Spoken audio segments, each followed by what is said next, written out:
right? Everyone seems to be leveraging AI, but not quite sure how they're going to differentiate yet. For me, it was almost removing every identifying component about the person, their name, where they live, even some of their background that would be in LinkedIn, and kind of sanitizing those components. I also think it runs the risk of being a risk and a liability if people start to think they can just use free tools and sort of replace a true people strategy or replace an investment. And sometimes it may think it's all knowing, but it's not. I've had a lot more conversations this year and seen a lot more products positioning themselves to SMBs. HR is actually a business impact driver. And I think now with all of the data available, you actually are able to make direct correlations of what's the cost to the business if you make a wrong hire. We wanted to be in control of our destiny, kind of a smaller fish in a bigger pond relative to the direction of a product. And to own that, you have to own your own technology to be able to do that.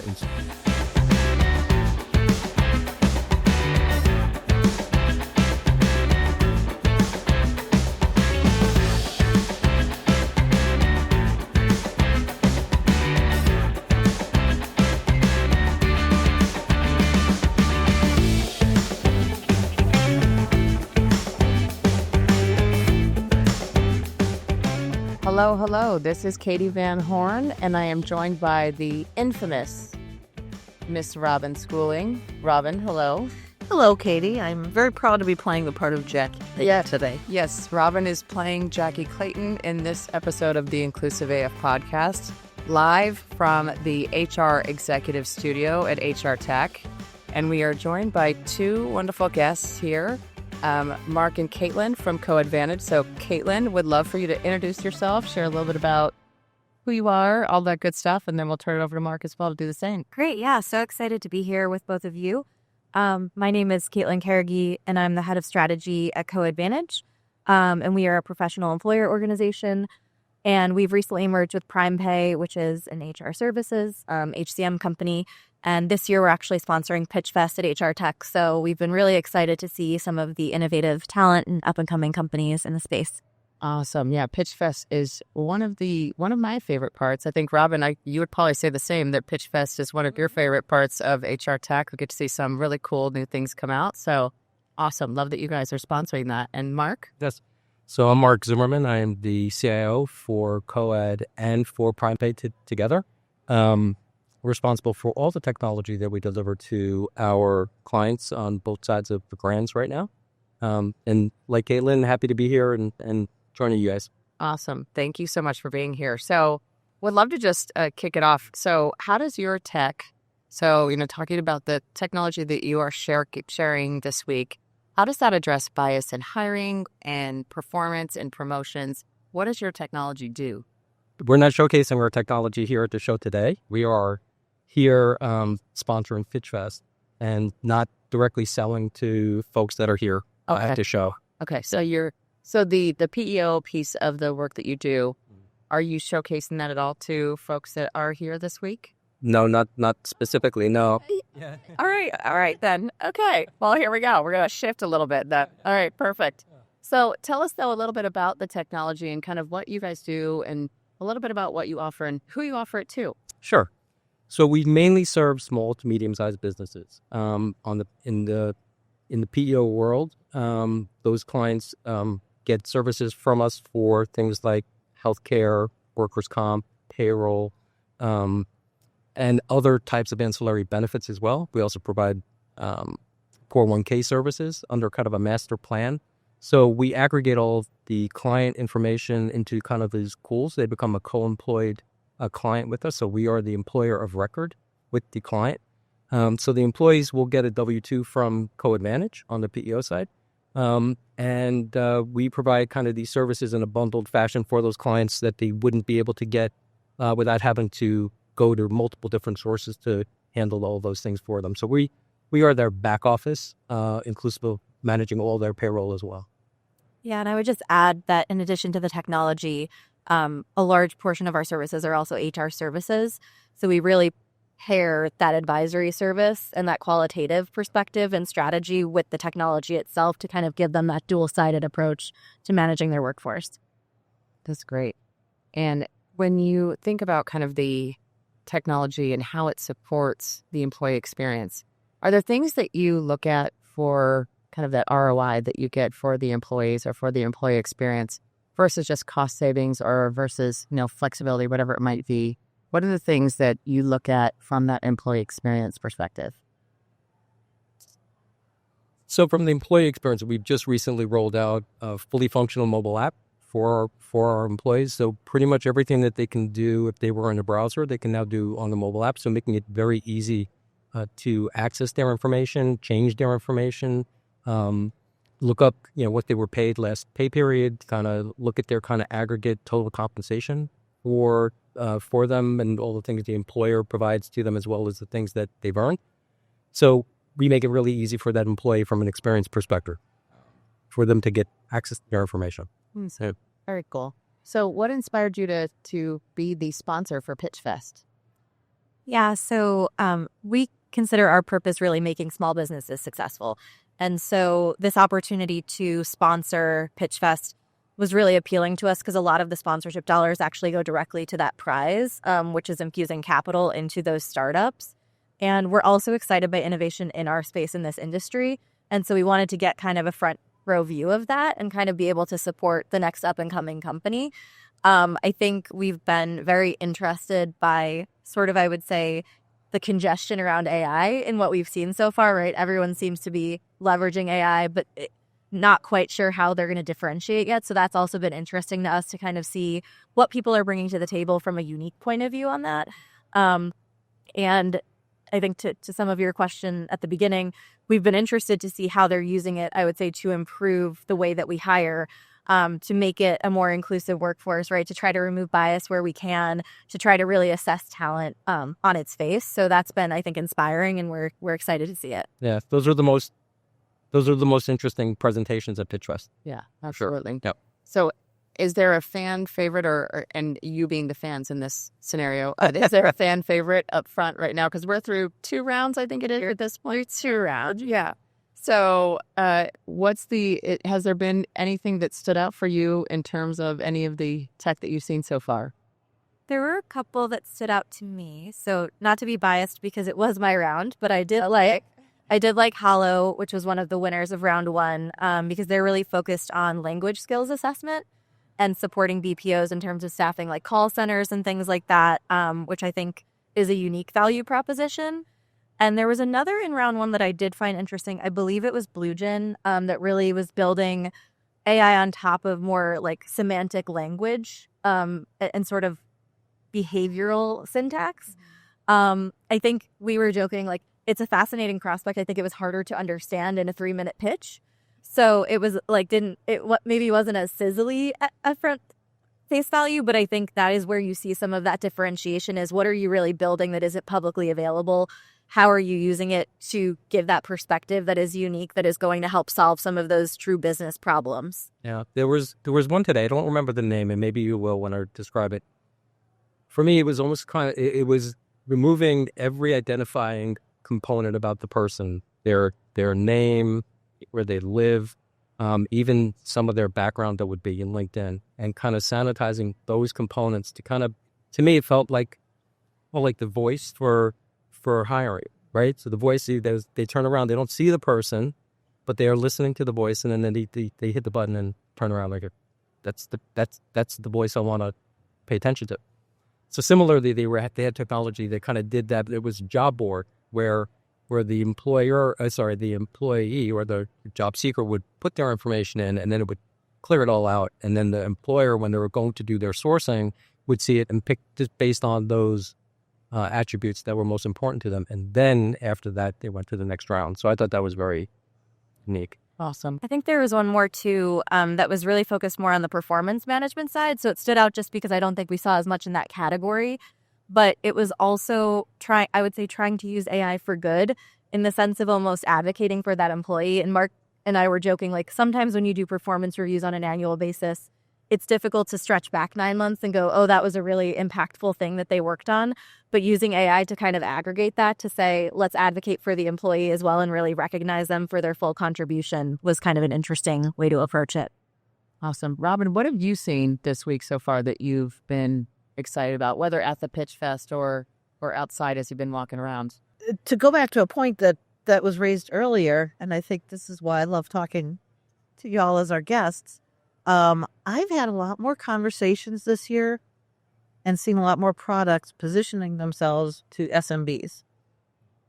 And for years and years and years, I've stood on the soapbox personally of it's like the forgotten, tech buyer and the forgotten HR, the audience. And not that, they always weren't involved, but this year I have heard that raised by more people who either those emerging technologies or those folks in the Startup Pavilion, the ones at Pitchfest, who have come out and said, we are not ashamed, right, to go to bring this to this audience because that's a need. There's a need and there's pain. And so how can we solve for that? And so I think that has been refreshing to me. That's kind of been my theme, and it's made me very happy. I think that's an interesting observation, and I think it kind of goes back to, we were joking about the congestion of the use of AI, but I actually think that's democratized why you might find it appealing to go after an SAB audience. So I think that is a nice benefit to that technology. Absolutely. Yeah. I think that there are so many neat technologies out there, and some of them, we were talking about, okay, some of them you see and you're like, okay, that they do the same thing that they do. But then there are so many like little niche things going on. And I agree with you, Robin. It has been a different conversation this year than I think it's been in years past, where it has been about, who is the real user here? Yes. Who are we targeting? And maybe it's just that the tech companies are getting a little bit more focused on their marketing and kind of thinking, who are they going after? That kind of thing, which is great. So, yeah. Yeah, but those buyers are not here. Right. Correct. Yeah. Right. Yeah. That makes it tough. And I think that becomes our, I don't know, certainly mine, like goal and mission sort of after we come to HR Tech every year is how can I, in the audiences I work with and the folks that I communicate with, how can I share what we have the privilege of seeing and learning and touching and playing with? How do we get that out to not just HR leaders that can't come to this, because everybody that can't, right? But the business leaders who are also making those decisions. And again, when you're an SMB, you may not even have an HR leader. Right. Certainly in the they don't. Right. Yeah. But you've got the CFO or you've got the CEO. So they need to be educated as well. Yeah, I think that's when I was in round one, I was asking a lot of questions about what's your distribution strategy, because I think the technology and innovation is one piece, but to your point, how do you actually amplify that and get that to those audiences that are maybe more diverse, more spread out?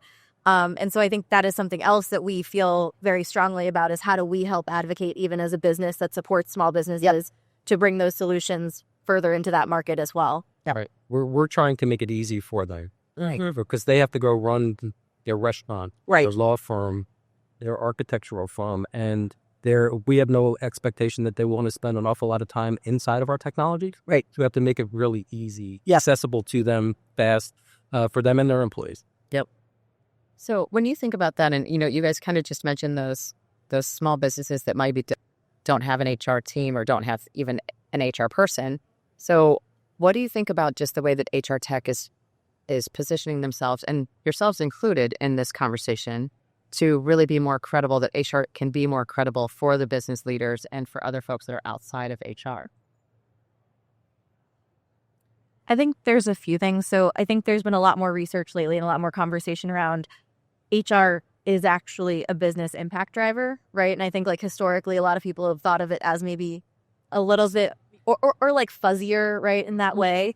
And I think now with all of the data available, you actually are able to make direct correlations of what's the cost to the business if you make a wrong hire, what's the cost to your reputation if you aren't known as being a good culture fit or actually good to your people. So I think the conversation has shifted a little bit into more of one that's positive from an ROI standpoint. Mm-hmm. But I also think we are at an interesting point. We've raised AI as a solution. I also think it runs the risk of being a risk and a liability if people start to think they can just use free tools and sort of replace a true people strategy or replace an investment. So I think it's also incumbent upon us to talk about HR as a protector of the business. And you want to invest in it because it really does drive that much more than just we're hiring people, we're retaining people, we're firing people. It's the backbone of the business as it stands, right? And it can protect you from a lot of things from a liability standpoint. And I think that's how we have to think about it going forward. And the AI should be, or whatever the solution is additive to HR, not replacing HR. Right. Right. And we have a number of HR folks that work with our clients directly, and we would not ever think that we would replace them with machine learning or AI or a website. That would never. Robots. It's not our model. The robots are taking over, Mark. Just so you know, not. They could do some good things, but they can't do everything, right? Absolutely. So this one is back to CoAdvantage. So if your product had a personality, so we're going to think about that. So just talking about robots, maybe I shouldn't be asked this question, but if your product had a personality, how would you describe it? She's the marketing person, so I'm See, the guy that built the technology should talk about this. Technology person. Let's go. That's what you got, Mark. If it was, what was it? Personality. It'd be flexible. It'd be honest. It'd be self-aware. And sometimes it may think it's all-knowing, but it's not.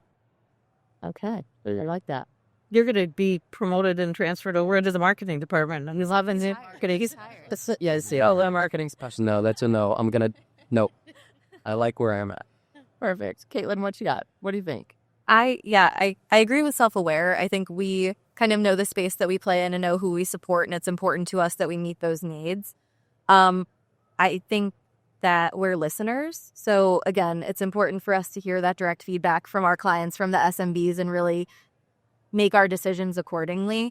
I would also say reliable, and I think that goes back to both the technology and the human component, right? Like, we are there. If something happens with your business, whether our technology has that for you or someone needs to help kind of step in and give you more strategic insight, we're going to be there, and we'll be there whether it's Monday at 9:00 or if it happens to be, Saturday and something happens, like someone will be there looking out for you. And I think that's really important to us. We never want to get away from that feeling for that. Awesome. Last one. Are you ready? Are we? Yes. Tell me a moment or tell me a time when you looked at your technology, looked at what you all do, and said, yes, this is why we do this work. Oh. But that goes back years, because we made a very conscious decision to build our own technology years ago to get off of packaged applications. We wanted to be in control of our destiny and not kind of a smaller fish in a bigger pond relative to the direction of a product. And to own that, you have to own your own technology to be able to do that. And so we went down a path starting in 2017 to then convert clients all the way off of our packaged applications mid of 2022. And so now we own our own destiny. Awesome. I have a little less tenure with it than Mark, so my example is a little more recent. But Mark's team has been working to convert all of our clients to a new version of CoAdQuantum over the last year. And we've been really intentional about how we do that, right? We want to make sure that we're testing it with different segments of our clients as we move them on. And so we've done it in a way where each time we move a batch, we really reach out to them, have conversations. How is this working for you? And we're able to add to that roadmap, to Mark's point, and own that destiny on a real-time basis, where if we see someone is struggling maybe with a button placement, we're able to accommodate that as we go. And that's exciting. I think we've all worked places where maybe there's a little bit more timing that is needed for that. And being able to be very responsive, I think, has been very inspiring to me. Yeah. Awesome. Very cool. There's your bridge between your data and your humans. Exactly. Absolutely. 1,000%. Very cool. Well, Mark, Caitlin, thank you so much for joining us here in the booth. This is Katee Van Horn. Robin Schooling. And thank you so much for joining us. Bye-bye. Thank you.